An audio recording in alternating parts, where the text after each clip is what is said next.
Everyone, কেমন আছো তোমরা সবাই? তো আমার মিনি ব্লগে তোমাদের সবাইকে আবার স্বাগত জানাই। প্রতিটা মানুষই জীবনে পারফেক্ট হওয়ার চেষ্টা করে, কিন্তু আমরা তো কেউ জীবনে পারফেক্ট হতে পারি না। তবে আমাদের জীবনে দুটো জিনিস আছে, এলোমেলোভাবে থাকা আর গুছিয়ে থাকা।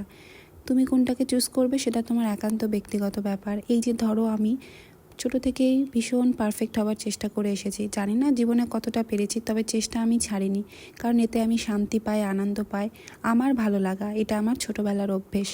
তবে যারা এলোমেলোভাবে জীবনটাকে উপভোগ করে, হয়তো তার মধ্যেও শান্তি আছে। আমি হয়তো বুঝতে পারবো না, যারা এলোমেলোভাবে জীবনটাকে উপভোগ করে সেটা তার ব্যক্তিগত ব্যাপার। দুদিন আগে অনেক নার্সারি থেকে গাছ এনেছিলাম, সেগুলোই আজকে বসে বসে পটিং করছিলাম। আমার এই ছোট্ট উঠোনটায় ছোট্ট একটা বাগান আমার আছে।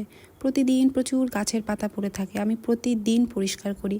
আমার একটুও রাগ হয় না, বরং আমার শান্তি হয়। যেদিন করতে পারি না সেদিন হয়তো আমার রাগ হয়, কারণ আমি চাই আমি যেমন সুন্দর একটা বিছনার চাদরে রাতে ঘুমোই, আমার মনটা ভালো লাগে সকালে উঠে, আমি চাই আমার বাগানটাও পরিষ্কার থাকুক। সকালে উঠে আমি যেন আমার হাসি মুখে গাছপালাগুলোকে দেখতে পাই। পরিষ্কার থাকাটাকে আমি জীবনে বেছে নিয়েছি। এতে আমি কতটা পারফেক্ট হতে পারলাম কি পারলাম না তা আমার জানা নেই, তবে চেষ্টা আমি করবই। তোমরাও যদি আমার এই কথাগুলোর সাথে সহমত হয়ে থাকো, অবশ্যই কমেন্টে জানিও। ভালো থেকো সবাই, দেখা হবে পরের ব্লগে।